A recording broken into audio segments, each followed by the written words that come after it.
धामपुर चीनी मिल में पेराई सत्र 2025-2026 का शुभारंभ। धामपुर चीनी मिल में पेराई सत्र 2025-2026 का शुभारंभ गुरुवार सुबह 10 बजे धामपुर शुगर मिल के मैनेजिंग डायरेक्टर गौरव कुमार गोयल और संयुक्त प्रबंधक निर्देशक ईशान गोयल सहित कई अधिकारी व जनप्रतिनिधियों के करकमलों से किया गया। इस मौके पर उपाध्यक्ष निष्काम गुप्ता ने कहा कि मिल अपनी पूर्ण क्षमता के साथ पेराई करने के लिए तैयार है और किसानों से साफ सुथरा व ताज़ा गन्ना आपूर्ति की अपील की। कार्यक्रम में उत्कृष्ट उपज देने वाले 3 किसानों ब्रजेश कुमार शर्मा, मोहित त्यागी और विनीत कुमार बंसल को सम्मानित किया गया। साथ ही 5 कृषकों को महिंद्रा ट्रैक्टर की चाबियां विशेष छूट पर प्रदान की गई। इस अवसर पर क्षेत्र के कई गणमान्य व्यक्ति, अधिकारी व किसान यूनियन के प्रतिनिधि उपस्थित रहे। और मैं इस साल भी बोलता हूँ, आज पहला है दिन जब फैक्ट्री शुरू हुई है होने वाली। इस साल जो पिछले साल से एक चीज़ अच्छी हुई है, पिछले साल जो रेड रॉट टॉप बोरर हमारे क्षेत्र में बहुत सारा था, इस साल बहुत है कम। पूरी मुझे उम्मीद है कि हमारे जो भाई हैं, काश्तकार भाई जो हमारे हैं, वो लोग उनका जो पिछले साल उत्पादन हुआ था कम, इस साल वो और होगा।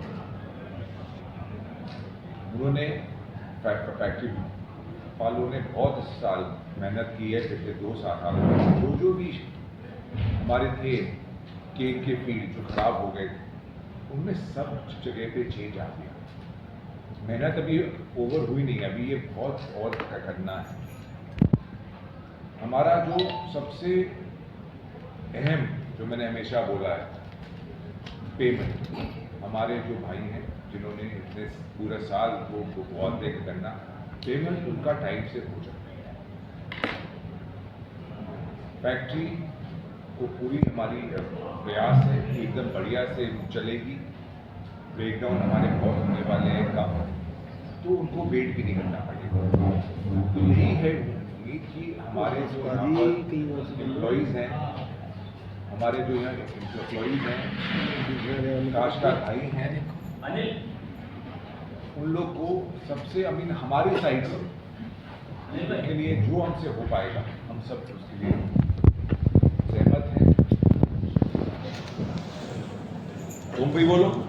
रेड डॉट की बीमारी 238 के अंदर आई थी, उसके लिए रेड डॉट की बीमारी आई थी लास्ट ईयर, सर ने बताया बहुत कम हो गई है। उसको जड़ से ख़त्म करने के लिए मैनेजमेंट ने वैरायटी रिप्लेसमेंट करने की स्कीम चलाई थी और उसमें हमने महंगी दरों पे बीज लेके आए थे। किसानों को हमने सब्सिडाइज रेट पे बीज दिया। हमने इंसेंटिव भी दिया 25 रुपये कुंटल का, तो फार्मर टू फार्मर जो हमने बीज ट्रांसपोर्ट किया उस पर किया।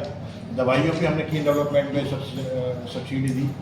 जो यंत्र हैं, ट्रैक्टर्स हैं, इक्विपमेंट्स हैं जो सोइंग के काम में आते हैं, वीडिंग के काम में आते हैं, उन पर हमने सब्सिडी दी। मैनेजमेंट ने इसके ऊपर 10 करोड़ से ऊपर से ज़्यादा खर्चा किया।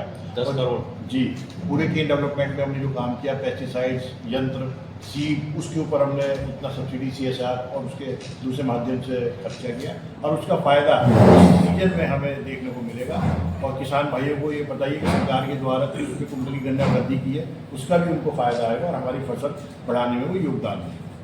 भाई साहब, इस बार वर्षा जो है और सालों के मुकाबले ज़्यादा हुई है, तो संभावना ये थी कि किसानों का जो गन्ना है वो ज़्यादा प्रभावित रहा होगा। तो आपने क्षेत्र में देखिए,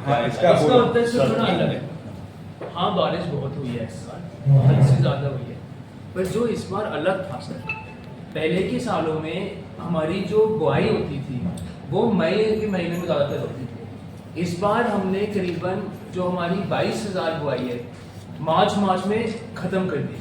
तो जब तक बारिश आई हमारा गन्ना इतना सख्त हो गया था, इतना बढ़िया हो गया था। और जैसे किसानों ने काम किया इस बार गन्ने पे, बारिश का प्रभाव थोड़ा बहुत तो देखिए आता है, वो हमारे हाथ में नहीं है, परंतु जिस तरह हमें लगेगा कि प्रभाव आया वैसा नहीं आया है सर। हमारे किसानों ने क्या बढ़िया काम किया इस साल और क्या बढ़िया प्रशासन निकलेगा, मैं बस ये कह सकता हूँ। जो पिछले साल बारिश